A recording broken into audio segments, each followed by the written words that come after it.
رحم اللہ من قرأ الفاتحہ ولا حول ولا قوة الا باللہ العلی العظیم۔ اعوذ باللہ من الشیطان اللعین الرجیم۔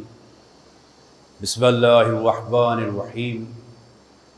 الحمد للہ رب العالمین، والصلاة والسلام علی اشرف الانبیاء والمرسلین بالقاسم محمد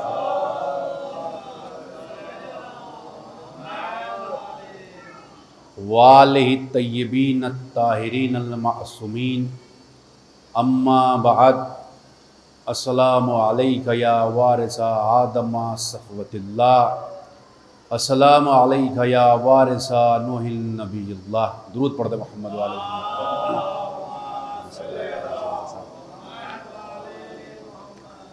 عزیزان گرامی، کل جو سلسلہ بیان شروع کیا تھا، میں نے عرض کیا تھا کہ اگر کوئی عزادار، کوئی مولا حسین کا چاہنے والا، کوئی محب حسین جب آپ پر گریہ کرتا ہے، جب آپ پر روتا ہے، تو پروردگار عالم اس کو کیا اجر و ثواب عطا فرماتے ہیں۔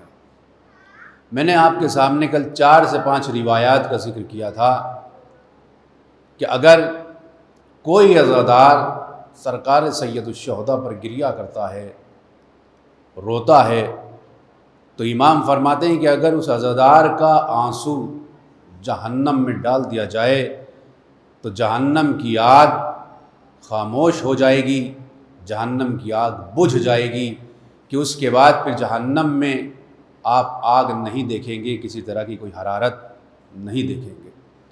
یعنی یہ سرکار سید الشہداء کا جو چاہنے والا جو عزادار ہے، اس کے آنسو کی قیمت ہے، اس کی یہ طاقت ہے میرے عزیزوں۔ اب کل بھی میں نے عرض کیا تھا کہ جب ہم روتے ہیں، ہم گریہ کرتے ہیں، تو بہت سے لوگ ہمارے اوپر اعتراض کرتے ہیں اور یہ کہتے ہوئے نظر آتے ہیں کہ گریہ نہیں کرنا چاہیے۔ اعتراض یہ ہے کہ بکا، نوحہ، رونا، یہ تمام کی تمام چیزیں بدعت ہیں اور ہر بدعت کا انجام جہنم ہے، لہذا رونا نہیں چاہیے۔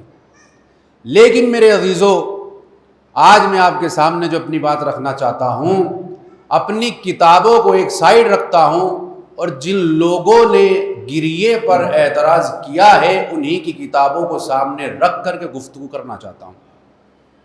سنیے میرے عزیزو، محدث دہلوی نے اپنی کتاب میں لکھا، اس کے بعد الاستیاب میں روایت موجود ہے 2، تیسرے میرے عزیزو آغا حموینی نے اپنی کتاب کے اندر لکھا، 4 ریفرنس میرے عزیزو یاد رکھیے گا، علامہ قزوینی نے لکھا، عبد البر نے اپنی کتاب میں لکھا، اسد الغابہ کے اندر بھی روایت موجود ہے۔ سنیے، سب سے بڑی چیز جو اس وقت کتاب آپ کی اردو زبان میں موجود ہے، اس کو لکھا محدث دہلوی نے، جو دہلی کے رہنے والے تھے۔ انہوں نے لکھا، توجہ رکھیے گا، وہ کہتے ہیں کہ جب سرکار سید الشہداء امام حسین علیہ الصلوۃ والسلام کی ولادت ہوئی اور یہ خبر رسول اللہ تک پہنچی کہ میری بیٹی فاطمہ کے یہاں ایک چاند آیا ہے، تو رسول اسلام اپنی بیٹی فاطمہ کے گھر تشریف لائے۔ توجہ رکھیے گا، جب آپ گھر پر اپنی بیٹی کی تشریف لاتے ہیں تو کیا دیکھا کہ سرکار سید الشہداء جناب صفیہ کی آغوش میں ہیں۔ کون ہے جناب صفیہ؟ رسول اللہ کی پھوپھی، ان کی آغوش میں ہے جناب امام حسین۔ تو رسول اللہ آگے بڑھے اور آگے بڑھنے کے بعد کہا، پھوپھی جان لائیے، میرے بیٹے کو میرے حوالے کر دیجئے۔ تو اب محدث دہلوی کا جملہ ملاحظہ کیجئے میرے عزیزو، وہ لکھتے ہیں کہ جب رسول اللہ نے کہا کہ لاؤ میرے لال کو، میرے جگر کے ٹکڑے کو میرے حوالے کر دو، تو ایک مرتبہ جناب صفیہ نے کہا کہ ابھی ان کو غسل نہیں دیا گیا ہے. تو ایک مرتبہ رسول اللہ نے فرمایا ارے جس کو اللہ نے پاک کر کے بھیجا ہو اسے غسل کی ضرورت نہیں پڑتی. درود پڑھ دے محمد و آل محمد پر.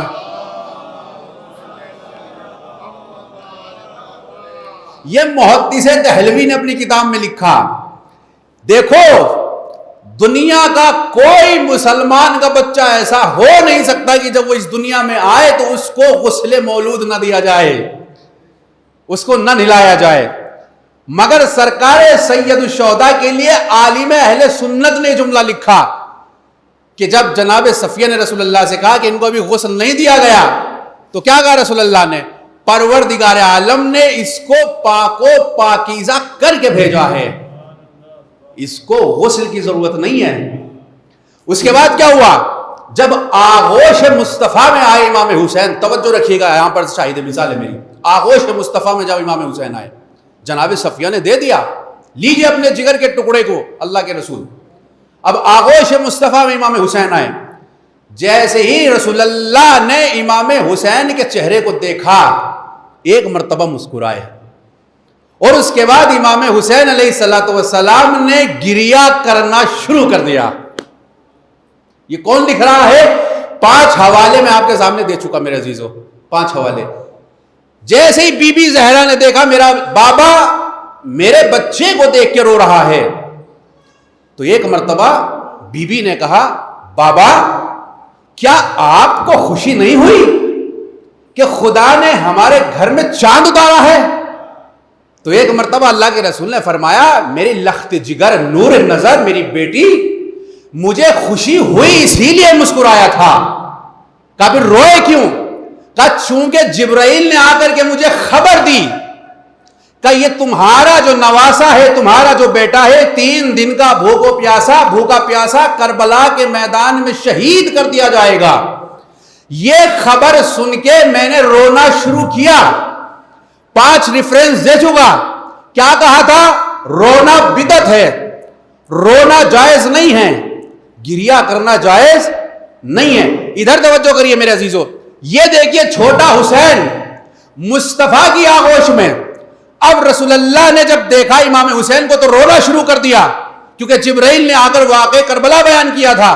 آپ مجھے بتائیے، اب توجہ رکھیے، مجھے بتائیے آپ کہ جو امام حسین آغوش مصطفیٰ میں ہیں یہ ابھی زندہ ہیں، یہ شہید ہو چکے؟ توجہ میرے عزیزو، یہ ابھی زندہ ہیں، یہ شہید ہو چکے؟ ہر مسلمان نے کہا نہیں ابھی تو وہ زندہ ہیں. تو میرے عزیزو اگر زندہ میں رونا جائز ہے تو امام کی شہادت کے بعد رونا بدعت کیسے ہو سکتا ہے؟ درود پڑھ دے محمد و آل محمد. تو زندگی میں اگر رونا جائز ہے تو بعد شہادت کیسے رونا بدعت ہو سکتا ہے؟ اچھا سنیے، یہ ایک ریفرنس میں نے آپ کے سامنے دیا. ابھی امام حسین زندہ تھے کہ نہیں تھے؟ گریہ کیا کہ نہیں؟ امام جناب رسول اللہ نے گریہ کیا، یعنی شہادت سے پہلے رسول اللہ واقع کربلا سن کے صرف رو رہے ہیں، ابھی شہید نہیں ہوئے امام حسین. تو اگر شہادت سے پہلے رو سکتے ہیں تو شہادت کے بعد کیوں نہیں رو سکتے؟ اچھا اب لوگ یہ کہتے ہیں، سنیے اس روایت کو آگے بڑھانا چاہتا ہوں. لوگ کیا کہتے ہیں؟ لوگ کہتے ہیں کہ بھائی محرم اسلامک کیلنڈر کے اعتبار سے پہلا مہینہ ہے، یعنی اسلامی کے اعتبار سے سال کا آغاز جو ہو رہا ہے وہ محرم سے ہو رہا ہے. اور جب محرم سے آغاز ہو رہا ہے تو آپ غم کیوں مناتے ہو؟ آپ کو کیا کرنا چاہیے؟ خوشیاں منانی چاہیے. اس لیے آپ دیکھیں گے بہت سی جگہ کے اوپر ہیپی محرم. میں کل ہی گوگل پہ سرچ کر رہا تھا، کتنے پوسٹ لکھے ہوئے وہاں کے اوپر ہیپی محرم ہیپی محرم. وہاں کے اوپر دیکھیے آپ جا کر کے. تو کیا کہتے ہیں کہ سال کا آغاز محرم، لہذا خوشیاں منانی چاہیے، غم نہیں منانا چاہیے. آپ مجھے ایک بات بتائیے کہ جب رسول کی آغوش میں امام حسین آئے تھے تو امام حسین جب آغوش مصطفیٰ میں پہنچے تو رسول اللہ نے کیا کیا؟ کیا کیا امام حسین علیہ الصلوۃ والسلام کو دیکھ کر کے رسول اللہ نے؟ مسکرائے بھی تھے اور گریہ بھی کیا تھا. تو اس کا مطلب یہ ہے میرے عزیزو، رسول اللہ مسلمانوں کو پیغام دینا چاہتے ہیں کہ جب خوشی اور غم ایک ساتھ جمع ہو جائیں تو شرافت کا تقاضا یہ ہے کہ خوشی نہ منائی جائے بلکہ غم منایا جائے. درود پڑھ دے محمد و آل محمد پر. جب آگے دیکھیے روایت آگے بڑھ رہی ہے 5 کتابوں کے ریفرنس میں، اور بھی دے سکتا ہوں حوالے آپ کو. آپ مجھے بتائیے کہ جب رسول اللہ روئے امام حسین کو دیکھ کر کے، یہ تو گھر کا واقعہ ہے نا، گھر میں بیٹھ کے صرف تو نہیں روئے امام حسین، یہ رسول اللہ گھر میں بیٹھ کے تو نہیں روئے نا. آج جو لوگ کہتے ہیں کہ باہر جلوس نکالنے کی ضرورت کیا ہے، باہر کیوں روتے ہو، گھر میں بیٹھ کے ہی رو لو اگر رونا ہے. تو رسول اللہ صرف گھر میں تھوڑا ہی روئے، جب دیکھا آغوش میں حسین کو گھر میں رویا رسول. گھر سے نکل کر کے رسول اللہ کہاں پہنچے؟ مسجد میں آئے. تمام اصحاب بیٹھے ہوئے تھے مسجد میں. رسول اللہ کو دیکھا کہ رسول اللہ گریہ کر رہے ہیں، اشک جاری ہیں، رسول کی آنکھیں اشک بار ہیں. تو اب مجھے ایک بات بتائیے، انصاف کیجئے گا کہ جب اصحاب نے رسول اللہ کو روتا ہوا دیکھا ہوگا تو اصحاب ہنسے ہوں گے یا اصحاب بھی روئے ہوں گے؟ توجہ میرے عزیزو، یہ بتائیے کیا کیا ہوگا اصحاب نے؟ کہا اگر اصحاب ہنسے ہوں گے تو ان کی صحابیت گئی، پھر ان کو صحابی نہیں کہا جائے گا. تو کیا کیا ہوگا اصحاب نے؟ کہا جب اصحاب نے رسول اللہ کو روتے ہوئے دیکھا ہوگا تو اصحاب بھی روئے ہوں گے. اس کا مطلب یہ ہے کہ رونا صرف رسول اللہ کی سیرت نہیں ہے، اصحاب کی بھی سیرت ہے. اس کے بعد رسول اللہ جب مسجد سے نکلے کہاں پر پہنچے ہوں گے؟ اپنی ازواج کے گھر پہنچے ہوں گے نا، اپنی بیویوں کے گھر پر رسول اللہ پہنچے ہوں گے. جب بیویوں نے رسول اللہ کو روتے ہوئے دیکھا ہوگا تو پوچھا ہوگا کہ نہیں پوچھا ہوگا کہ آپ آخر رو کیوں رہے ہیں؟ تو رسول اللہ نے واقعہ کربلا بیان کیا ہوگا. اب مجھے بتائیے، ازواج نے جب سنا ہوگا حسین شہید کر دیے جائیں گے کربلا میں، تو ازواج اور رسول کی بیویاں یہ سن کر کے ہنسی ہوں گی یا روئی ہوں گی؟ بھائی ظاہراً تو روئی ہوں گی، چاہے اندر سے کوئی نہ کوئی ہنسی ہو، کسی نے خوشی منائی ہو.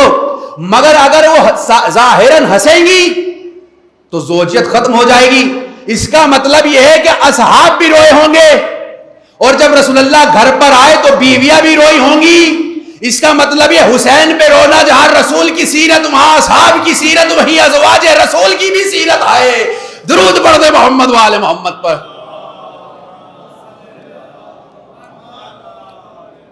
اچھا آپ مجھے ایک بات بتائیے اب آپ، کہ جو رسول اللہ نے جب امام حسین کو دیکھا اور گریہ فرمایا، روئے رسول اللہ، اصحاب بھی روئے ہوں گے، ازواج بھی روئی ہوں گی اور روئے. یہ بتائیے رسول اللہ کو یہ خبر کس نے دی تھی؟ توجہ رکھیے گا میرے عزیزو، یہ خبر کس نے دی تھی رسول اللہ کو کہ حسین 3 دن کے بھوکے پیاسے میدان کربلا میں شہید کر دیے جائیں گے؟ یہ خبر رسول اللہ کو کس نے دی؟ ہاں، جبرائیل نے دی کہ نہیں؟ جبرائیل کو کس نے بتایا؟ اس کا مطلب یہ حسین کا پہلا ذاکر، حسین کا پہلا ذاکر ہے خدا. اور جب خدا نے مجلس پڑھی تو سننے والے فرشتے تھے. دوسرا ذاکر ہے حسین کا جبرائیل. جب جبرائیل نے مجلس سنی تو سننے والے ملائکہ تھے، رسول اللہ تھے. اور تیسرا ذاکر ہے رسول اللہ. جب رسول اللہ نے حسین کی مجلس پڑھی تو سننے والے اصحاب تھے، بیویاں تھیں. اس کا مطلب میرے عزیزو یہ ہے، حسین کی مجلس اللہ کی بھی سنت ہے، جبرائیل کی بھی سنت ہے، رسول کی بھی سنت ہے، اصحاب کی بھی سنت ہے، بیویوں کی بھی سنت ہے. درود پڑھ دے محمد و آل محمد پر.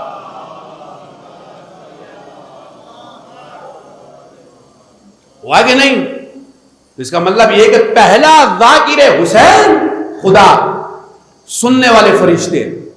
دوسرا ذاکر حسین جبرائیل، سننے والے رسول اللہ. اور تیسرے ذاکر حسین ہے رسول اللہ. سننے والے کون ہیں؟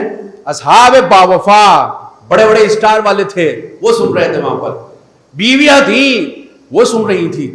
اس کا مطلب یہ کہ صرف ایک سنت نہیں ہے حسین پہ رونا, بلکہ کئی کئی سنتیں ہیں یہاں کے اوپر حسین کی مجلس برپا کرنے کے لیے میرے عزیزوں. اب اگر شرک کا مجلسوں پہ فتویٰ لگانا ہے, بدعت کے فتوے لگانا ہے, تو ہم پہ مت لگانا. یہ بات تو رسول سے جبرائیل تک, جبرائیل سے اللہ تک پہنچے گی. درود پڑھ دے محمد و آل محمد پر.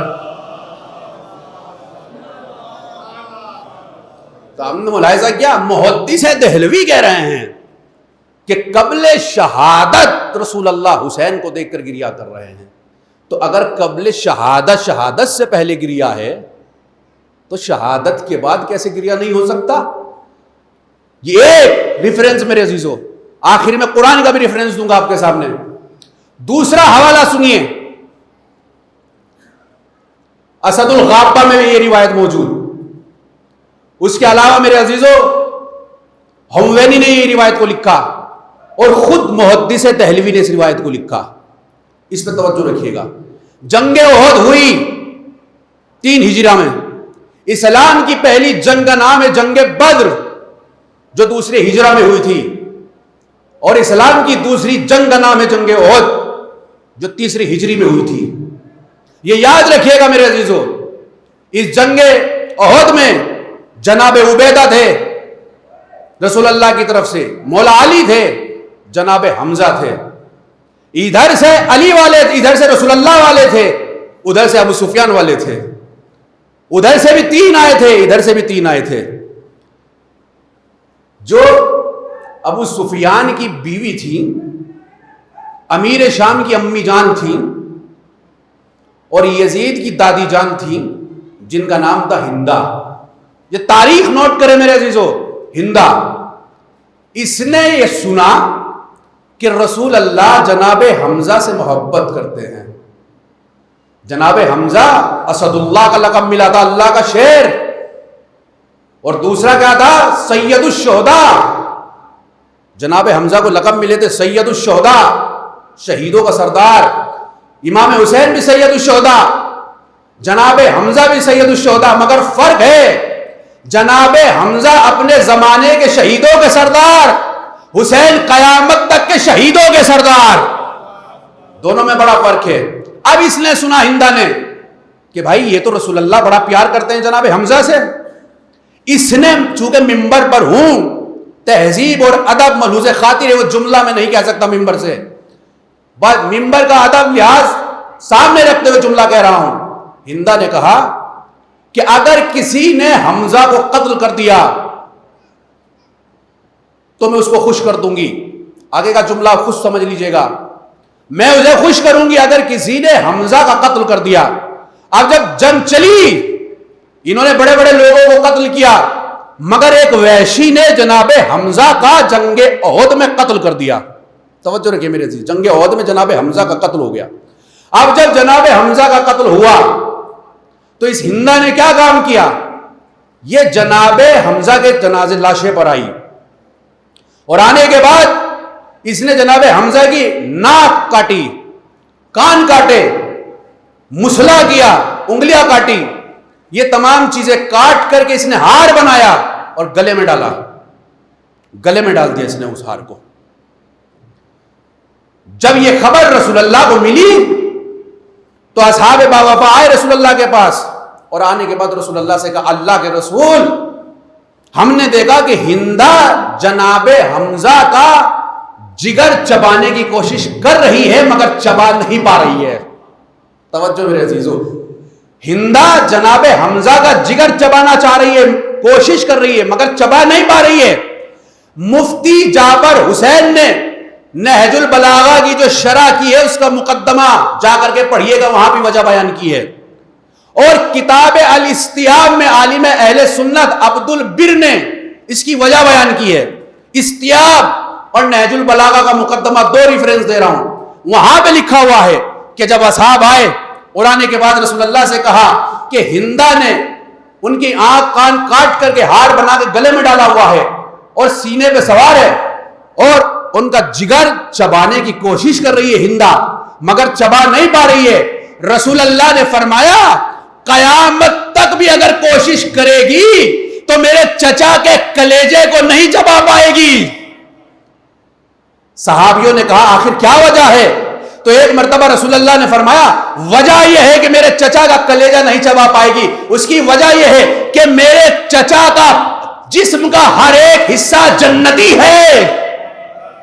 میرے چچا کے جسم کا ہر ایک حصہ جنتی ہے. خدا نہیں چاہتا کسی جہنمی عورت کے پیٹ میں جنت کا کوئی حصہ چلا جائے. درود پڑھ دے محمد وآل محمد. وہ جہنمی ہیں اور میرے چچا کے جسم کا ایک ایک حصہ جنتی ہے، لہذا اس کے شکم میں کبھی بھی وہ جا ہی نہیں سکتا. یہ کس نے کہا؟ رسول اللہ نے کہا میرے عزیزو. اب جب جناب حمزہ کی وفات ہو گئی، شہید کر دیے گئے جناب حمزہ، اور جب رسول اللہ نے کیا کہا تھا کہ بدعت ہے رونا نہیں چاہیے، وہی ثابت کر رہا ہوں نا ان کی کتابوں سے. تو جب رسول اللہ نے جناب حمزہ کے لاشے کو دیکھا، لما رأى رسول اللہ صلی اللہ علیہ وآلہ وسلم حمزہ، جب رسول اللہ نے جناب حمزہ کے لاشے کو دیکھا، بکا بکاء شدیدہ، تو رسول اللہ نے شدید گریہ کیا جنازہ دیکھ کر کے جناب حمزہ کا. اور یہاں علماء اہل سنت لکھتے ہیں کہ اتنا گریہ کیا رسول اللہ نے، اتنا گریہ کیا کہ رسول اللہ گریہ کرتے کرتے بے ہوش ہو گئے. یہ علماء اہل سنت لکھ رہے ہیں میرے عزیزو. کس کے لاشے کو دیکھ کر کے بتائیے؟ جناب حمزہ کے لاشے کو دیکھ کر کے رسول اللہ نے کیا کیا؟ گریہ کیا. اور کیسا گریہ؟ بے ہوش ہوئے کہ نہیں؟ اب میں مسلمانوں سے ایک سوال کرنا چاہتا ہوں. آپ کہتے ہو کہ رونا بدعت ہے حسین پر. آپ مجھے ایک بات بتائیے، رسول اللہ حمزہ سے زیادہ محبت کرتے تھے یا امام حسین سے زیادہ محبت کرتے تھے؟ بھائی یہ پہ غور کرے میرے عزیزو. تو ہر مسلمان کہے گا نہیں نہیں، وہ چچا دے اپنی جگہ پر احترام، مگر جتنی محبت اللہ کے رسول حسین سے کرتے تھے، کیونکہ فرما گئے حسین و منی وانا من الحسین، حسین مجھ سے ہے اور میں حسین سے ہوں. جتنی محبت رسول اللہ حسین سے کرتے تھے جناب حمزہ سے نہیں کرتے تھے. ہاتھوں کو جوڑوں گا اور ایک سوال کروں گا مسلمانوں سے، مسلمانوں رسول کی زندگی میں حمزہ شہید ہو گئے، رسول اللہ روئے بے ہوش ہو گئے. تو اگر آج رسول اللہ ہوتے اور حسین شہید ہو جاتے تو رسول اللہ کیا کرتے؟ بس وہ مجھے بتا دو.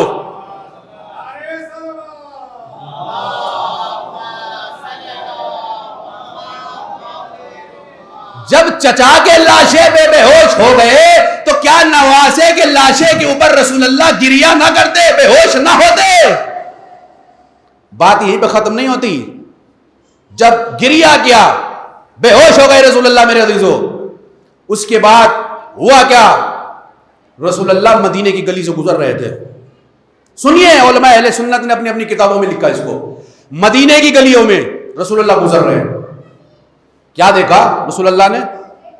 کہ جو احد میں شہید ہوئے تھے ان کے عزیز و اقارب اپنے شہیدوں پر گریہ کر رہے ہیں، ماتم کر رہے ہیں. اچھا ایسا نہیں کہ صرف رسول اللہ مدینے کی گلی میں تھے، رسول کے بعد جو آنے والے ہیں وہ بھی تو ٹہل رہے ہوں گے نا. تو رسول اللہ نے دیکھا کہ احد میں جو لوگ شہید ہوئے ہیں ان کے جنازوں پر ان کے رشتہ دار گریہ کر رہے ہیں. تو پتہ ہے رسول اللہ نے، علماء اہل سنت کے میں حوالے دے چکا آپ کے سامنے، رسول اللہ نے پتہ کیا کہا؟ اما حمزہ فلا بواقی لہ، ارے بھائی سب پہ رونے والے موجود ہیں لیکن میرے چچا حمزہ پر کوئی رونے والا موجود نہیں ہے. تو اب پتہ کیا؟ اصحاب اپنے گھر گئے اور جانے کے بعد اپنی انصار کی عورتوں سے جا کر کے کہا کہ رسول اللہ کا چچا حمزہ احد میں شہید ہو گیا، اس پہ کوئی رونے والا نہیں ہے. تو جتنی عورتیں مدینے کی تھی انصار کی، وہ ساری جناب حمزہ کے لاشے پر آئی اور آنے کے بعد جناب حمزہ پر آ کر کے گریہ کیا. تو اگر گریہ کرنا بدعت تھا، گریہ کرنا صحیح نہیں تھا، تو رسول اللہ اصحاب سے خواہش کرتے کیسے کہ میرے چچا پہ آ کر روئیے. اور مفتی جعفر حسین نے تو یہ جملہ لکھا کہ آج بھی مدینے میں یہ دستور موجود ہے کہ جب مدینے میں کوئی مر جاتا ہے تو وہ اپنے مردے پر بعد میں روتے ہیں، پہلے جناب حمزہ پہ گریا کرتے ہیں۔ دیکھا میرے عزیزو؟ تو دو حوالے میں نے آپ کے سامنے رکھ دیے، دو حوالے میں نے آپ کے سامنے رکھے جو کہتے ہیں کہ رونا نہیں چاہیے، رونا بدعت ہے، رونا جائز نہیں ہے۔ علماء اہل سنت کی کتابوں سے پہلا ریفرنس حسین کا دیا، ابھی شہید نہیں ہوئے مگر حسین کے اوپر رسول اللہ رو رہے ہیں۔ دوسرا، جناب حمزہ شہید ہو چکے اور رسول اللہ خود بھی گریا کر رہے ہیں، یہاں تک کہ بے ہوش ہو گئے اور خواہش کر رہے ہیں کہ میرے چچا حمزہ کے لاشے پر آ کر کے گریا کیا جائے، رویا جائے۔ اور آج بھی مدینے کی عورتیں اپنوں پہ بعد میں روتی ہیں، پہلے کس پر روتی؟ جناب حمزہ کے اوپر بین کرتی، گریا کرتی ہیں۔ دیکھا آپ نے میرے عزیزوں، ملاحظہ کیا آپ نے؟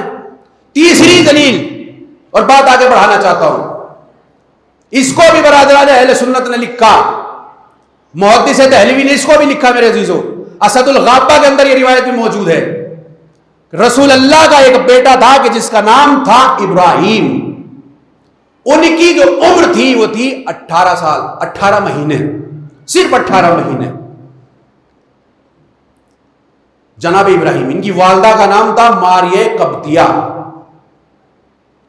ان کا جب 18 مہینے کے ہو گئے جناب ابراہیم، بچپن کا عالم تھا، تو جناب ابراہیم کا انتقال ہو گیا، خدا کو پیارے ہو گئے جناب ابراہیم۔ اب جب جناب ابراہیم کا انتقال ہوا تو رسول اللہ نے رونا شروع کیا، آخر بیٹا تھا رسول اللہ کا۔ تو اب ایک بڑے صحابی آگے بڑھے اور بڑھنے کے بعد کہا، اللہ کے رسول کیا آپ بھی روتے ہیں؟ کیا آپ بھی گریا کرتے ہیں؟ رسول اللہ نے فرمایا، چونکہ انسان ہوں اس لیے رو رہا ہوں۔ اس کا مطلب یہ ہے کہ رونا انسانیت کی دلیل ہے۔ درود پڑھ دے محمد وآل محمد۔ بھائی میرا بیٹا مرا ہے، میرا دل نرم ہو گیا، پسیج گیا ہے، میری آنکھیں اشکبار ہو گئی ہیں، کیونکہ میرا لخت جگر، میرا بیٹا ابراہیم کا انتقال ہوا ہے۔ یہ سارے کی ساری چیزیں میرے عزیزوں کہاں پر موجود ہے؟ برادران اہل سنت کی کتب میں۔ جس کو مزید حوالہ جات چاہیے وہ آئے میرے سے لے کر کے چلا جائے۔ تیسرا، چوتھا ایک حوالہ اور سنیے گا، پھر قرآن پر آتا ہوں۔ جناب رسول اللہ صلی اللہ علیہ وآلہ وسلم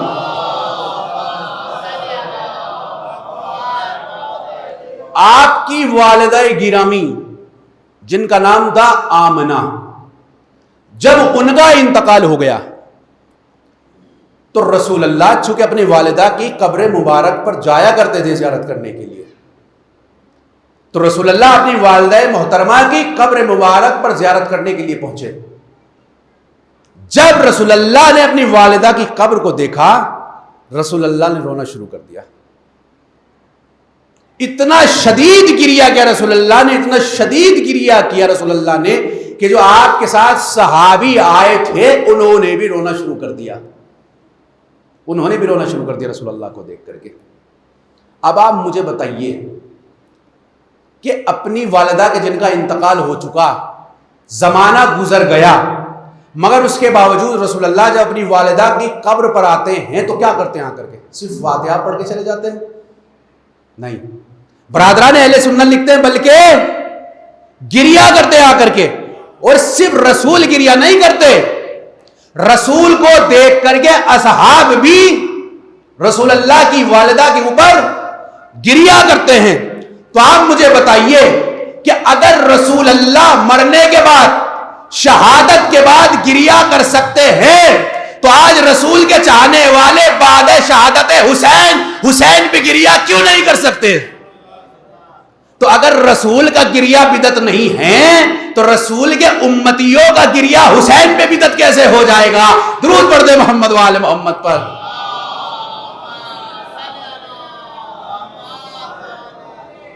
لہذا اور بھی آپ سینکڑوں ریفرنسز لا سکتے ہیں میرے عزیزوں، سینکڑوں حوالے جا لا سکتے۔ جنگ موعدہ میں جناب جعفر طیار کی شہادت ہوئی تو رسول اللہ روئے، گریا فرمایا آپ نے۔ اور میرے عزیزوں دنیا کا آغاز ہی رونے سے ہوا ہے۔ آپ تو کہتے ہیں کہ سال کا پہلا مہینہ محرم ہے اسلامی کیلنڈر کے اعتبار سے، تو آپ اس میں ہنسیے خوشیاں منائیے، روتے کیوں ہیں؟ آپ تو سال کے آغاز کی بات کر رہے ہیں، جب دنیا کا آغاز ہوا تھا تو رونے سے ہوا ہے. کہا یہ کیسے؟ کہا اللہ میاں سے پوچھو کیسے. جنت سے جب جناب آدم کو اتارا، جناب حوا کو اتارا، تو اس پہاڑ پر اما حوا کو اتارا تھا، اس پہاڑ پہ جناب آدم کو اتارا تھا. آدم حوا کے لیے روتے تھے، حوا آدم کے لیے رویا کرتی تھی. پروردگار نے الگ الگ کیوں اتارا؟ ایک ہی جگہ پہ اتار دیتا. آواز قدرت آئے گی، میں دنیا کا آغاز رونے سے کرنا چاہتا ہوں، خوشی سے نہیں کرنا چاہتا. درود پڑھ دے محمد و آل محمد پر.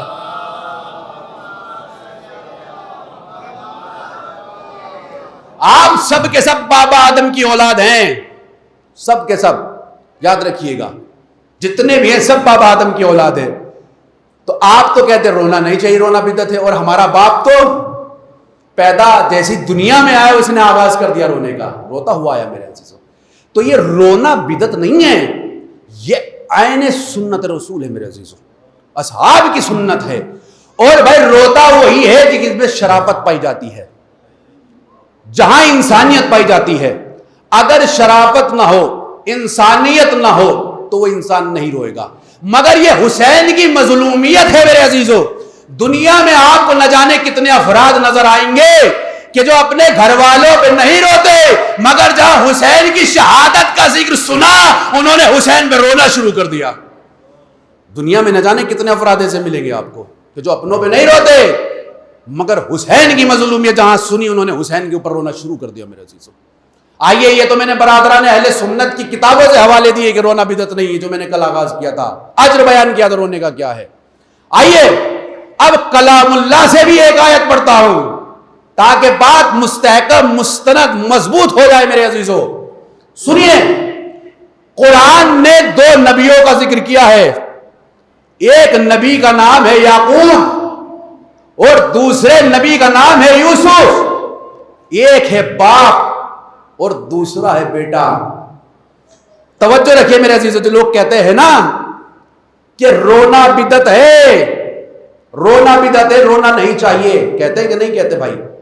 اچھا، نقل نظام نے بھی ایک کتاب لکھی تھی، کچھ لوگوں نے ایک مصرع لگایا تھا کہ ہم زندہ جاوید کا ماتم نہیں کرتے. ہم زندہ جاوید کا ماتم نہیں کرتے، یعنی جو ہمیشہ ہمیشہ زندہ ہو ہم اس پہ ماتم نہیں کرتے. کیونکہ ان لوگوں نے مصرع کہا تھا کہ جو روئے وہ جو قائل ہو ممات شہداء کا، یعنی وہ روئے جو یہ کہے کہ شہداء مر گئے. ہمارا عقیدہ تو یہ ہے، وہ یہ کہتے ہیں ہمارا عقیدہ تو یہ ہے کہ جو شہید ہو گیا وہ زندہ ہے. بھائی یہ بھی عجیب بات ہے، خدا کی قسم دشمنی اہل بیت میں کہاں سے انسان اندھا ہو جاتا ہے. جب ہم کہتے ہیں، جب ہم بات کرتے ہیں وسیلے کی، توجہ، جب ہم بات کرتے ہیں وسیلے کی تو کہتے ہیں کہ حسین کو وسیلہ مت بنانا. کہا کیوں؟ کیونکہ وہ تو مر چکے.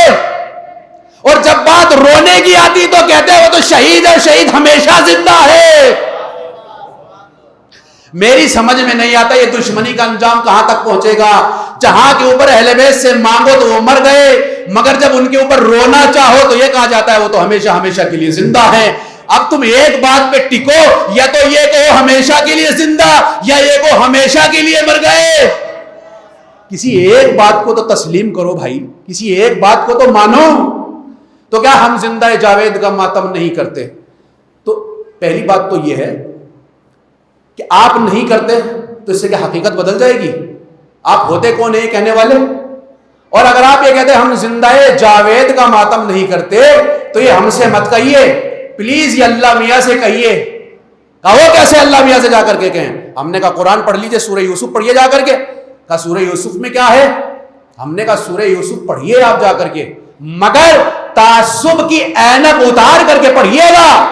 علی کی محبت اور ولایت کی روشنی میں قرآن پڑھیں گے تو سمجھ میں آئے گا.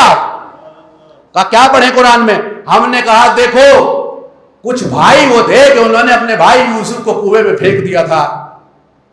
پھینکا تھا کہ نہیں پھینکا تھا؟ قرآن ہے، سورہ یوسف آیت نمبر 84 جا کر کے دیکھیے گا. وہاں کے اوپر کیا ہے میرے عزیزو؟ وہاں کے اوپر ہے کہ جناب یعقوب نے جناب یوسف کے فراق اور جدائی میں گریہ کیا. ابھی میں اینالائز کروں گا اس آیت کو، کس نے گریہ کیا کس کے لیے. جناب یعقوب گریا کر رہے ہیں کس کے لیے؟ اپنے بیٹے یوسف کے لیے. اور پتہ ہے قرآن کیا کہہ رہا ہے؟ یہ کوئی حدیث نہیں ہے, قرآن کیا کہہ رہا ہے؟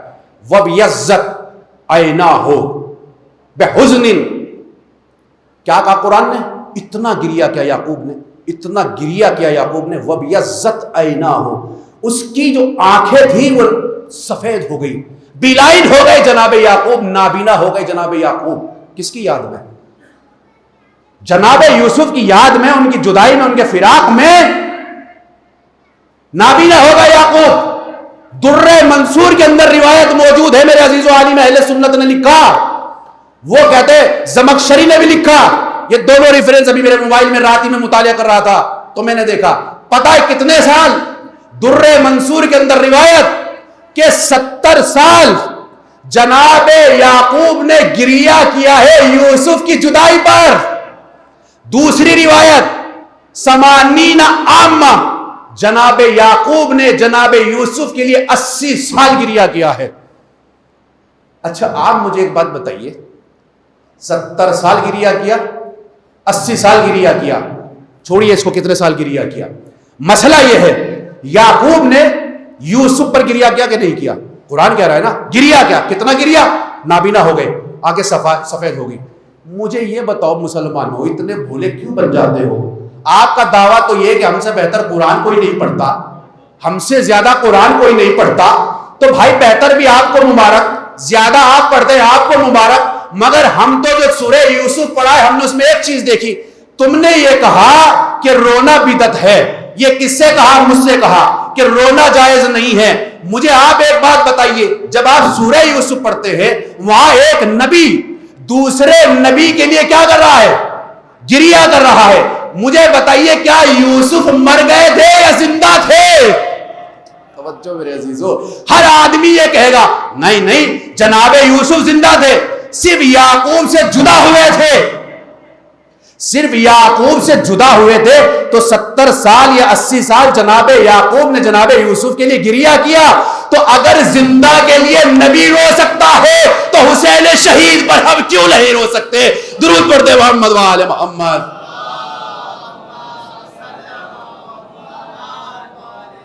روئے کہ نہیں روئے؟ بھائی خدا آیت اتار دیتا کہ نہیں اتار دیتا؟ ارے تم تو میرے نبی ہو بھائی, اور تمہارا بیٹا بھی نبی ہے, یہ کیا کر رہے ہو تم؟ یہ تو بدعت ہے رونا.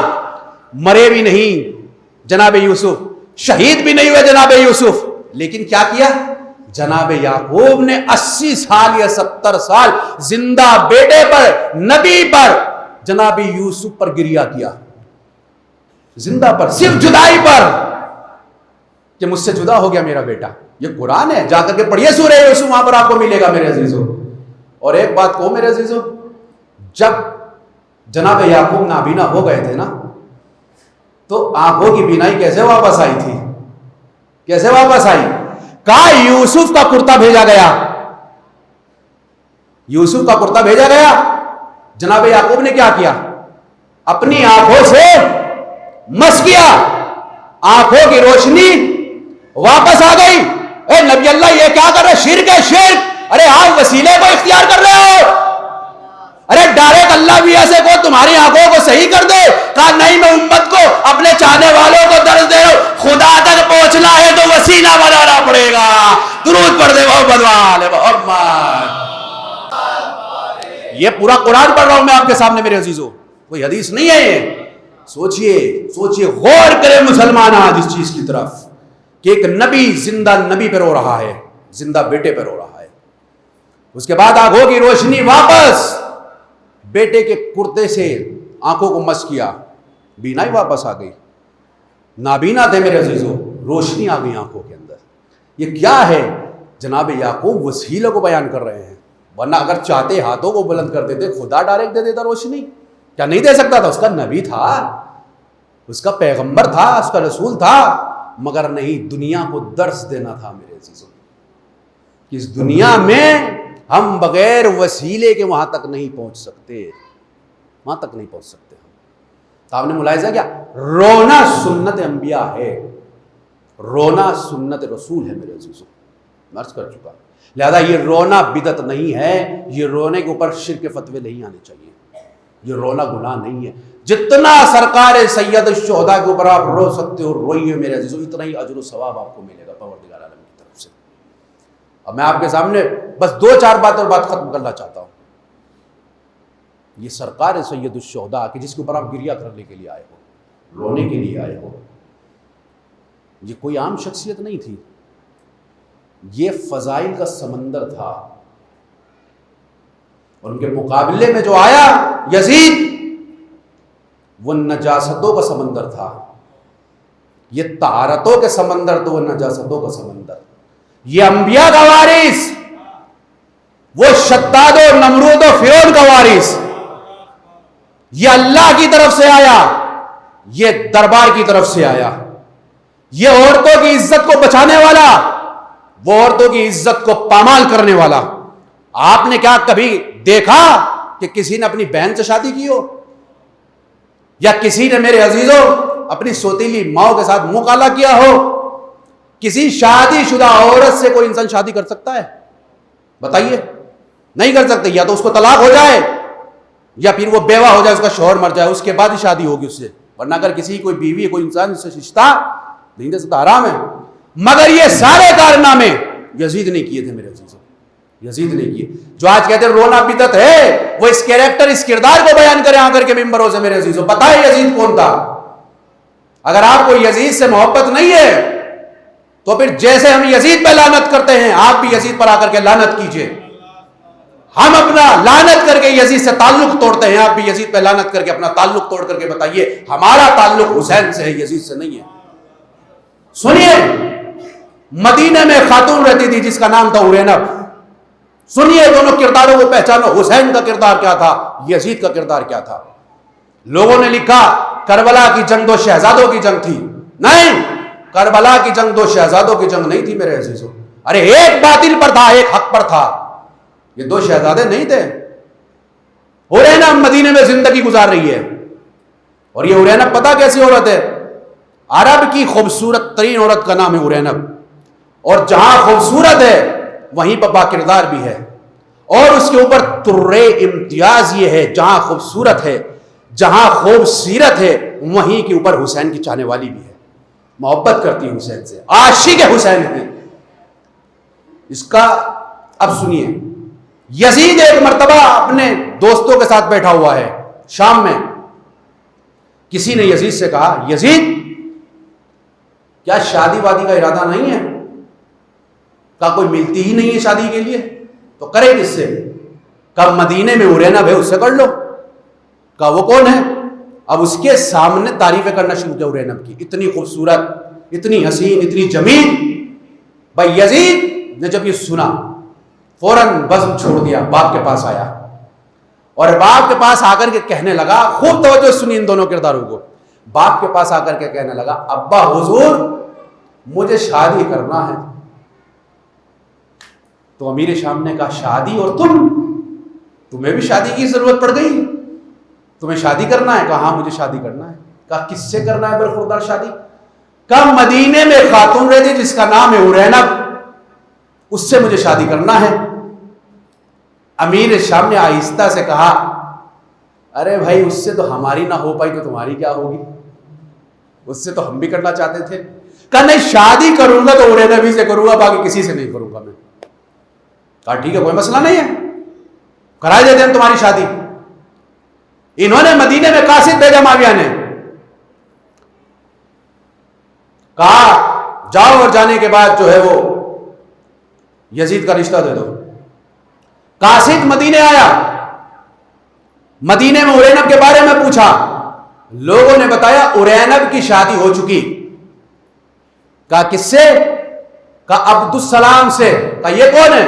کہا یہ نبی کا صحابی ہے, اور رسول اللہ کی مسجد میں بیٹھ کر کے رسول اللہ کی حدیثیں بیان کرتا ہے. بس جب قاصد نے یہ سنا, منہ لٹکا کر کے جیسے آیا تھا ویسے شام واپس چلا گیا. معاویہ نے کہا کیا ہوا؟ کہا ہو گئی شادی. کہا کس کی شادی ہو گئی؟ کہا ارینب کی شادی ہو چکی. کہا کس سے؟ کہا عبد السلام سے شادی ہو چکی اس کی. تو کہا اچھا. اس نے یزید سے کہا کہ بیٹا اس کی تو شادی ہو چکی.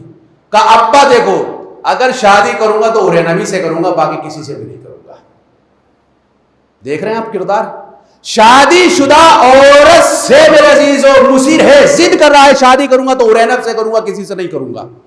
پہچانو یزید کا کردار کیا تھا. ایک مرتبہ امیر شام نے کہا ٹھیک ہے میں کچھ پلاننگ کرتا ہوں, کچھ سوچتا ہوں, کسی نہ کسی طریقے سے کچھ کروں گا.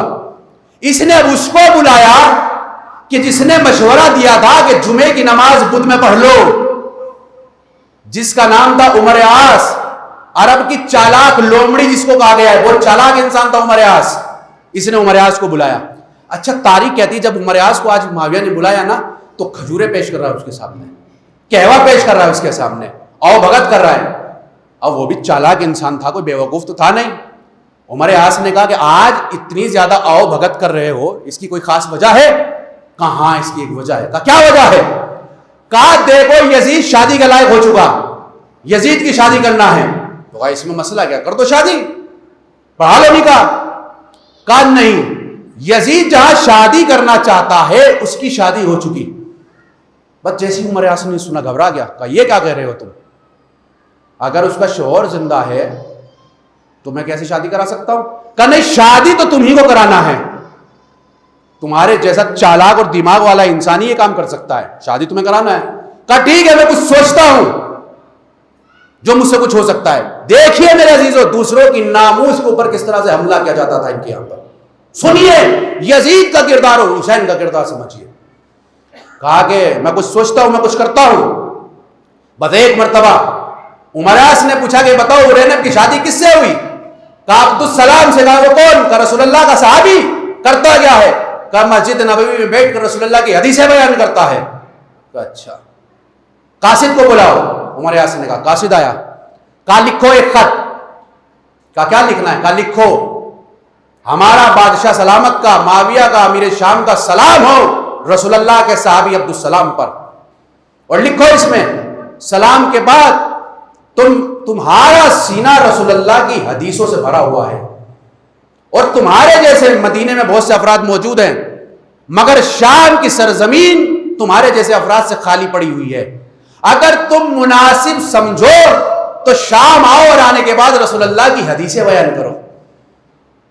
بھائی خط لکھا گیا, قاصد جانے لگا. معاویہ نے کہا عمر عاص سے تم بھی جاؤ, تم بھی جاؤ وہاں کے اوپر. اب یہ قاصد آیا, جب جانے لگا میرے عزیزو تو معاویہ نے کہا کہ جا کر کے اس کو خط دے دینا. پر ٹھیک ہے. اب یہ عمر عاص قاصد کے ساتھ آیا, عبدالسلام کا ایڈریس پوچھا, مسجد میں کرسی پہ بیٹھے ہوئے, سامنے 2-4 لوگ بیٹھے ہوئے حدیث بیان کر رہے ہیں. اب انہوں نے جا کر کے لمبا چوڑا خط پیش کیا اسی خدمت میں. کہا کس کا خط ہے؟ کہا معاویہ نے خط بھیجا ہے. اب بھائی امیر شام تھا, وہ بادشاہ تھا, اس کی حکومت تھی. عبدالسلام کبھی کھڑا ہوتا ہے کبھی بیٹھتا ہے, کبھی کھڑا ہوتا ہے کبھی بیٹھتا ہے. اس خط کو دیکھ کر کے اس نے خط کو پڑھا, خط لے کر کے ڈائریکٹ بیوی کے پاس آیا. بیوی محب حسین, حسین کی چاہنے والی, یہ رسول کا صحابی بیوی کے پاس آیا اور کہنے لگا دیکھا شام میں میری اہمیت نہیں ہے, شام والے یہ مدینے والے مجھے کچھ نہیں سمجھتے, مدینے میں میری کوئی اہمیت نہیں ہے, مگر دیکھو کتنی دور میں بیٹھا بادشاہ میری اہمیت کو سمجھتا ہے, اس نے مجھے بلایا ہے. تو بیوی سے کہتا مجھے جانا چاہیے کہ نہیں جانا چاہیے. اب یہاں پہ جملہ سماعت کیجیے گا میرے, غور کیجیے گا. یہ اپنی بیوی سے کہتا ہے کہ معاویہ نے مجھے بلایا ہے, مجھے جانا چاہیے کہ نہیں جانا چاہیے. بیوی نے کہا مجھ سے کیا پوچھتا ہے, مدینے میں مولا حسین موجود ہیں, جا کر ان سے پوچھ تجھے جانا چاہیے کہ نہیں جانا چاہیے. اس نے کہا ان سے نہیں پوچھوں گا. دیکھیں شیطان غالب آ جاتا ہے, امام بھی موجود ہوتا ہے, مگر جب مسئلہ دنیا کا آتا ہے تو انسان امام کو بھی بھول جاتا ہے اگر عقیدہ مضبوط نہ ہو. اس نے کہا میں امام سے نہیں پوچھوں گا. اس نے کیا کہ سامان تیار کیا, توجہ رکھیے, سامان تیار کیا. جب یہ سامان لے کر عبدالسلام قاصد کے ساتھ نکلا تو اس کی بیوی ارینب نے کہا انا للہ و انا الیہ راجعون. یہ کلمہ استرجاع اپنی زبان پہ جاری کیا. چلا اب قاصد آگے آگے, عبدالسلام پیچھے پیچھے, اعلان کرتا جا رہا ہے شام والے عبدالسلام آ گیا. جس کا سینہ رسول کی حدیثوں سے لبریز ہے. شام والوں عبدالسلام آ گیا, رسول اللہ کا صحابی ہے. اب جب یہ شام پہنچا دربار کے نزدیک تو عمر عاص نے جلدی سے جا کر معاویہ سے کہا حضور چلیے استقبال کرنے کے لیے. معاویہ نے کہا میں اس کا استقبال کرنے کے لیے جاؤں گا؟ کہا شادی نہیں کرنی, شادی اگر کرنا ہے تو استقبال کرنے کے لیے جانا پڑے گا. جب امیر شام استقبال کرنے کے لیے آئے تو جتنے درباری تھے عبدالسلام کا استقبال کرنے کے لیے آئے. اب عبدالسلام تو پھول گیا خوشی کے مارے. کہا امیر شام بھی استقبال کے لیے آیا ہے, اس کے چاہنے والے بھی, درباری بھی میرے, میں تو کچھ ہوں. اس کا مطلب گول گپا ہو گیا پھول کے عبدالسلام. معاویہ نے اپنے برابر میں بٹھایا. سنیے میرے عزیزو, ختم کر رہا ہوں. معاویہ نے برابر میں بٹھایا. کوئی کھانا معاویہ کا عبدالسلام کے بغیر نہیں ہوتا. ہر مشورے میں عبدالسلام یہ حدیثیں بیان کر رہا بیٹھ کر کے شام میں, تو کوئی کہہ رہا ایمان تازہ کر دیا, کوئی کہہ رہا علم میں اضافہ کر دیا, کوئی کہہ رہا کمال کر دیا, کوئی کہتا صحابی ہو تو تم جیسا ہو. ہر جگہ کے اوپر عبدالسلام عبدالسلام عبدالسلام. عبدالسلام سمجھ ہی نہیں پا رہا تیرے ساتھ ہو کیا رہا ہے. جب مدت گزر گئی نا میرے عزیزو, تو ایک مرتبہ بھی باغیچے کے اندر گھوم رہا تھا عبدالسلام. توجہ رکھیے گا, گھوم رہا تھا. عمر عاص آیا اس کے پاس, اور آنے کے بعد کہا بھائی کمال کر دیا تم نے عبدالسلام کا. کیا ہوا؟ کہا سب کی چھٹی کر دیا, اب صرف اور صرف امیر شام تم ہی پوچھتا ہے, باقی کسی کو پوچھتا ہی نہیں ہے. میری بھی چھٹی کر دیا تم نے, تو تمہارا ہی کلمہ پڑتا ہے, ہر جگہ تمہارا نام, کھانے پہ تم, دسترخوان پہ تم, دربار میں تم, گھر میں تم, ہر جگہ تم امیر شام کے. کہا اچھا, کہاں؟ کہا لیکن مسئلہ یہ ہے کہ تم جو ہو یہاں کے اوپر رسول اللہ کے صحابی ہو اور ان کی حدیثیں بیان کرنے کے لیے آئے ہو, اور تم سے امیر شام بہت محبت کرتا ہے, تم کو اس حکومت میں کوئی حصہ بھی دے سکتا ہے, اور ان تمام چیزوں کے بعد جو امیر شام ہے وہ تم سے اتنی محبت کرتا ہے کہ تمہیں اپنے خاندان کا داماد ہی بنانا چاہتا ہے. توجہ رکھیں میرے عزیزو, آپ اپنے خاندان کا تمہیں داماد بنانا چاہتا ہے. کہا نہیں یہ نہیں ہو سکتا, یہ نہیں ہو سکتا. کیوں نہیں ہو سکتا؟ کہا میری تو مدینے میں پہلے سے موجود ہے. تمہارے عاص نے کہا کیا ہوا, وہ وہاں رہے, یہ یہاں رہے گی. اور ویسے بھی کون سا سوشل میڈیا کا زمانہ ہے کہ پتہ چل جائے گا کسی کو کہ دو دو بیویاں رکھا ہوا ہے, اس لیے وہ وہاں رہے گی, یہ یہاں رہے گی, کوئی مسئلہ نہیں ہے. کہا کہ نہیں میں نہیں کر سکتا. کہا دیکھ لو, حکومت بھی ملے گی, سلطنت میں حصہ مل جائے گا. کہا کہ کس سے شادی کرانا چاہتا ہے؟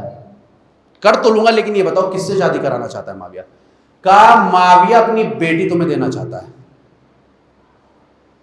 اور سوچ لو تم داماد بن جاؤ گے امیر شام کے, اس سے بڑھ کر کیا ہے, وہ وہاں رہے یہاں رہے.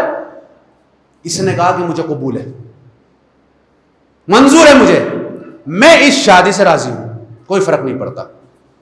تاریخ اسلام کہتی ہے کہ جب یہ راضی ہوا اس شادی پر نا, عمر عاص 1 ہفتہ گزرا, 2 ہفتہ گزرا, 3 ہفتہ گزرا, آنا ہی چھوڑ دیا دربار میں عمر عاص نے.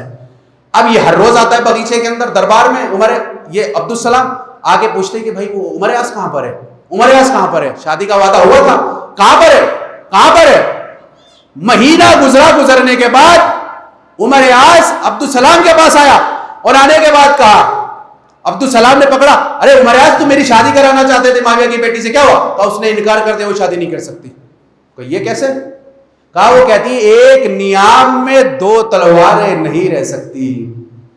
اگر تمہیں شادی کرنا ہے مجھ سے تو مدینے والی کو طلاق دینا پڑے گا, تب میں تمہاری زوجیت میں آؤں گی. دیکھا میرے عزیزو, کردار کو پہچانو کردار کیا تھا ان لوگوں کا. کہا مدینے والی کو طلاق دے تب میں تجھ سے نکاح کروں گی, ورنہ ایک نیام میں 2 تلوار نہیں رہ سکتی. وہ تیار نہیں ہے. اس نے کہا نہیں میں ارینب کو نہیں چھوڑ سکتا. کہا پھر سلطنت میں کوئی حصہ نہیں ملے گا, دربار کے ملا بن کے رہ جاؤ گے صرف. اس نے کہا ٹائم دو سوچنے کا. تھوڑی دیر کے بعد یہ آیا عمر عاص کے پاس, اور آنے کے بعد کہا میں تیار ہوں معاویہ کی بیٹی سے شادی کروں گا, ارینب کو طلاق دے دوں گا. عمر عاص نے کہا پھر تو نہیں جائے گا بات سے, پکا کا پکا. ہاتھ پکڑا, معاویہ کے پاس لے کر آیا, قاضی کو بلایا, کا طلاق پڑھ جلدی سے, کبھی یہ پھر جائے. طلاق پڑھی گئی. طلاق پڑھنے کے بعد نیچے سائن لیے گئے عبدالسلام کے, کہ عبدالسلام نے اپنی زوجہ ارینب کو طلاق دے دیا. جب طلاق ہو گئی تو معاویہ اور عمر عاص نے جناب عبدالسلام سے کہا آپ جائیے آرام کیجئے, آپ کا کام ہو گیا, آپ آرام فرمائیے جا کر کے. عبدالسلام چلے گئے. اب ایک مرتبہ عمر عاص نے یہاں سے توجہ دیجیے گا، عمر عاص نے میرے عزیز جناب معاویہ نے کیا کیا؟ معاویہ نے قاصد کو بلایا اور قاصد کو بلانے کے بعد کہا جاؤ یہ طلاق نامہ مدینے میں لے جا کر کے ارینب کو دے دینا اور عمر عاص کو اپنے ساتھ لے کر کے جانا۔ جب عمر عاص جانے لگا تو ایک مرتبہ معاویہ نے عمر عاص کا ہاتھ پکڑا اور ہاتھ پکڑنے کے بعد کہا دیکھو جب تم یہ طلاق نامہ لے کر ارینب کے دروازے پر جاؤ گے، ارینب جب یہ طلاق نامہ دیکھے گی روئے گی، جب وہ روئے تو تم اس سے یہ کہنا بی بی تمہیں پریشان ہونے کی ضرورت نہیں ہے، پریشان تو وہ ہو جس کا کوئی رشتہ نہ ہو، بلکہ میں تمہارے لیے تو یزید کا رشتہ لے کر کے آیا ہوں، وہ یہ سنے گی تو خوش ہو جائے گی۔ عمر عاص نے کہا ٹھیک ہے، دونوں چلے، قاصد بھی چلا عمر عاص بھی چلا، شام سے مدینے کی طرف جب چلے رات ہو گئی، خیمہ لگا ہوا تھا، عمر عاص لیٹا ہوا ہے، عمر عاص لیٹا ہوا، تاریخ کہتی ہے کہ عمر عاص لیٹے لیٹے سوچنے لگا کہ ارینب حسین کی چاہنے والی اور رشتہ دینے جا رہا ہوں یزید کا، اتنا آسان تو ہے نہیں کہ ارینب یزید جیسے خبیث کو قبول کر لے گی، تو کسی اور کا بھی رشتہ دینا چاہیے، اور اس میں سب سے زیادہ جو محنت ہے وہ میری ہے، میں نے منصوبہ بنایا، میں نے پلاننگ کی ہے، کام تو میں نے کیا، تو ایک کام کرتا ہوں میں اپنا بھی رشتہ دے دیتا ہوں جا کے ارینب کو۔ اب ہوا کیا، اٹھا چلا، جب مدینے میں پہنچا، اب سنیے دروازے پہ پہنچا مدینے کے، کیا دیکھا حسین ٹہل رہے ہیں، اس نے نقاب لگانے کی کوشش کی تاکہ مجھے حسین نہ پہچان لے، ایک مرتبہ حسین نے کہا عمر عاص نقاب لگانے کی ضرورت نہیں ہے، میں نے تجھے پہچان لیا، تو کون ہے؟ کہا آئے مولا کے پاس، مولا نے کہا یہ بتاؤ عمر عاص یہاں آنا کیسے ہوا تمہارا؟ کہا بس ایسے ہی، نہیں صحیح بتا کیسے آیا؟ کہا رشتہ لے کر کے آیا ہوں، طلاق نامہ لے کر کے آیا ہوں۔ کہا کس کا طلاق لے کر آیا؟ کہا ارینب کا۔ کہا رشتہ کس کا لے کر کے آیا ہے؟ کہا یزید کا۔ کہا اور کس کا؟ کہا اور کسی کا نہیں۔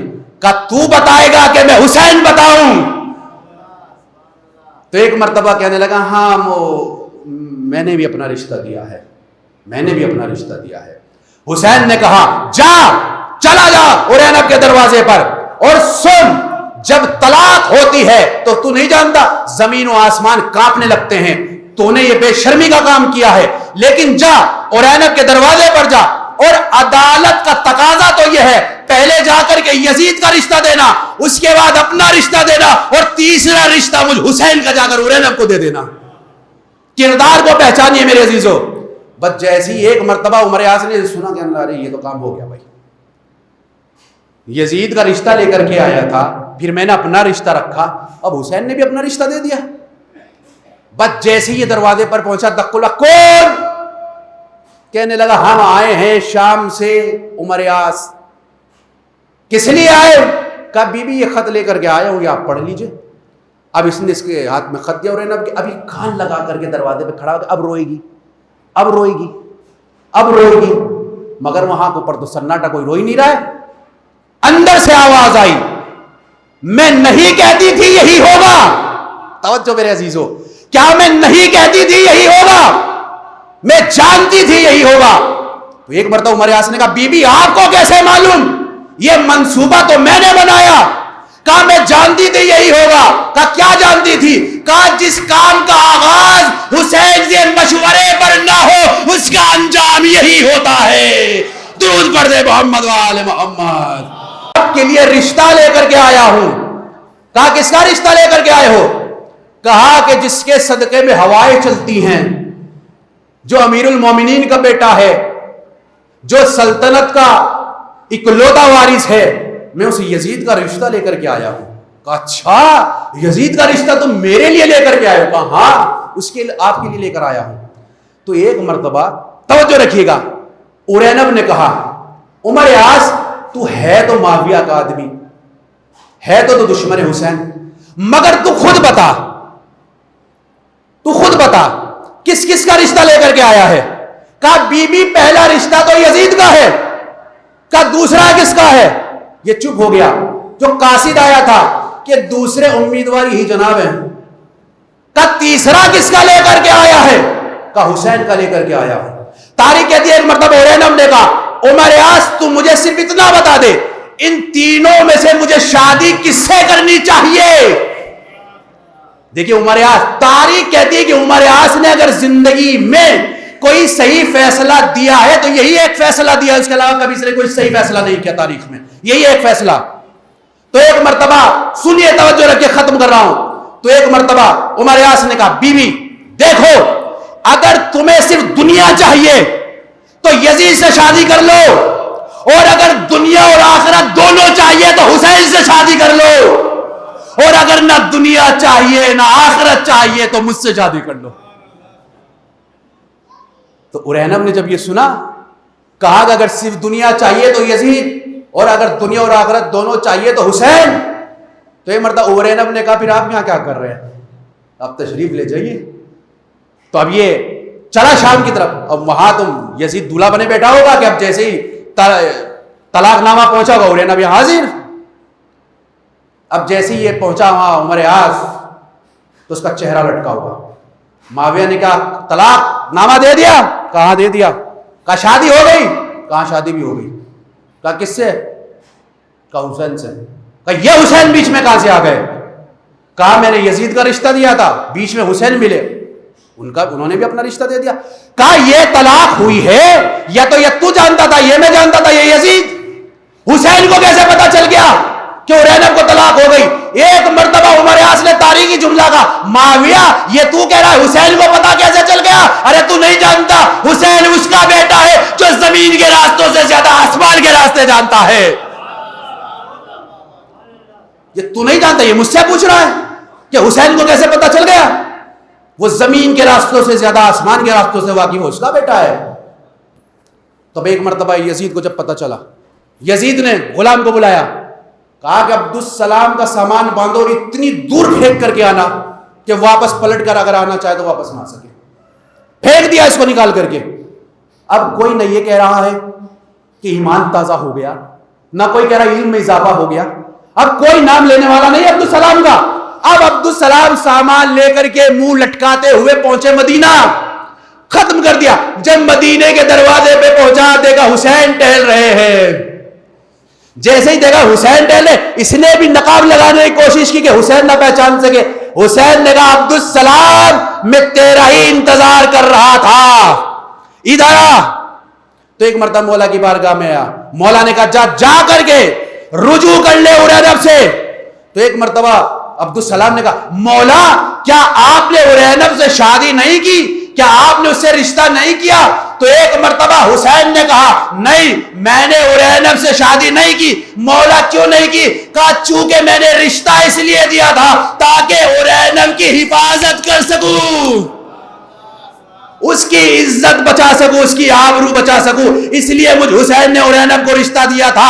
اب سمجھیے یزید کا کردار کیا ہے، حسین کا کردار کیا ہے. جو لوگوں کی خواتین کی آبرو ریزی کرے اسے یزید کہتے ہیں، جو خواتین کی حفاظت کرے اسے حسین ابن علی کہتے ہیں. درود پڑھ دے محمد و آل محمد.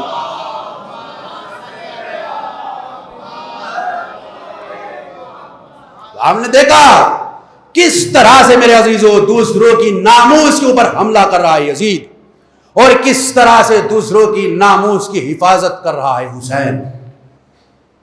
یہ شرافت کا تقاضا ہے کہ حسین کو مانا جائے، حسین پہ گریہ کیا جائے. عبدالسلام جاؤ جا کر کے رجوع کر لو، ہم نے اس سے شادی نہیں کی، وہ آج بھی تمہاری زوجت میں ہے، جاؤ رجوع کرو اس سے جا کر کے، نکاح کر لو اس سے جا کر کے. یہ کس نے کہا؟ سرکار سید الشہداء نے کہا میرے عزیز. کیونکہ اگر سرکار سید الشہداء اپنا رشتہ نہ دیتے تو کیا ہوتا؟ اس کی عزت و آبرو محفوظ نہ رہتی، اس کی عزت و آبرو پامال ہو جاتی. حسین نے اپنا رشتہ دے کر کے اس کی عزت اور آبرو کو بچا لیا میرے عزیزوں. یہ حسین ابن علی کا کردار ہے. تو شرافت اور انسانیت کا تقاضا ہے کہ ایسی شخصیت کے اوپر جب نام حسین زبان پر آئے تو گریہ کیا جائے میرے عزیزوں. آپ کو پتا ہے آج 2 محرم آ گئی. آج ایک چھوٹا سا قافلہ ہے کہ جو کربلا میں آ رہا ہے. جب یہ قافلہ آ رہا ہے نا میرے عزیزوں، خواتین بھی ہیں، بچے بھی ہیں، بوڑھے بھی ہیں، اور راستے میں ہر کا لشکر مل گیا جو 1000 کا لشکر تھا میرے عزیزوں. تاریخ کہتی ہے کہ حر جناب حسین کوفہ جانا چاہتے تھے مگر حر گھیر کر کے کربلا لے آیا۔ ایک موقع ایسا آیا، تاریخ کہتی ہے کہ حر اور حر کا لشکر کے پاس پانی ختم ہو گیا، کربلا گھیر کے لا رہا تھا حسین کو، حر کچھ بات کرنا چاہتا تھا مولا حسین سے، مگر پتہ ہے مولا حسین نے کیا تھا، حر پہلے تم پانی پی لو، اپنے لشکر کو پہلے پانی پلا لو، اس کے بعد تم جو کہنا چاہتے ہو کہنا۔ میں کہوں گا مولا امیر حر ان کا لشکر آپ کا ساتھی نہیں ہے، مگر آپ کو ان کی پیاس بھی برداشت نہ ہو سکی، مگر کربلا میں دیکھیے گا آپ کی بیٹی سکینہ ہوگی، علی اصغر ہوگا، آلاتش کی آوازیں گونج رہی ہوگی، مگر کوئی پانی دینے والا نہ ہوگا۔ ایک مرتبہ کربلا میں آئے حسین، میرے عزیز 7 گھوڑے بدلے مگر کسی گھوڑے نے ایک قدم آگے نہ بڑھایا۔ ایک مرتبہ مولا حسین نے سوال کیا، بھائی یہ بتاؤ اس سرزمین کا نام کیا ہے؟ کسی نے کہا اس کو غازریہ کہتے ہیں، کسی نے کہا اس کو شط فرات کہتے ہیں۔ ایک مرتبہ مولا حسین نے کہا یہ بتاؤ کیا کوئی اور نام بھی ہے؟ کسی نے کہا اس کو کربلا کہتے ہیں۔ بس جیسے حسین نے کہنے لگے یہی تو وہ سرزمین ہے، ارے جہاں پہ علی اکبر کو شہید کیا جائے گا، عباس کے بازو قلم کیے جائیں گے، خیموں میں آگ لگا دی جائے گی، اہل حرم اسیر کیے جائیں گے، علی اصغر کے گلے پہ تیر لگایا جائے گا۔ اجرکم اللہ، اے میرے عزیزو خیمے نصب کر دیے گئے۔ تاریخ کہتی ہے کہ جب مولا حسین کربلا میں آئے تو ایک سوال کیا، یہ بتاؤ یہ سرزمین کس کی ہے؟ کہا قبیلہ بنی اسد کی ہے۔ بس مولا نے ان کو پیسے دے کے زمین کو خریدا، کہنے لگے میں یہ زمین تمہیں وقف کرتا ہوں مگر میری کچھ شرطیں ہیں، ان میں سے ایک شرط یہ ہے کہ جب ہمیں یہاں پہ شہید کر دیا جائے گا تو تم ہمارے بے گوروں کا بلاشے کو آ کر دفن کر دینا۔ اس کے بعد عورتوں کو بلایا، ارے اگر تمہارے شوہر یزید کے ڈر سے ہمیں دفن نہ کر سکے تو تم غیرت دلانا اور آ کر کے دفن کرا دینا۔ اس کے بعد تاریخ کہتی ہے حسین نے چھوٹے چھوٹے بچوں کو بلایا، بلانے کے بعد کہا اے بچوں ہم یہاں پہ شہید کر دیے جائیں گے، مار ڈالے جائیں گے، تم کھیلنے کے بہانے یہاں پر آنا اور ایک خاک اٹھا کر کے ہمارے جسموں پہ ڈال دینا۔ آئے مظلومیت حسین۔ تاریخ کہتی ہے کہ ایک مرتبہ جب کربلا کا واقعہ ہو گیا، میرے عزیزوں سب شہید ہو چکے، ایک مرتبہ فضا کہتی ہے میں نے زینب کو دیکھا کہ زینب کے چہرے کا رنگ زرد پڑ رہا ہے۔ میں نے بی بی سے پوچھا بی بی آپ کو کیا ہوا؟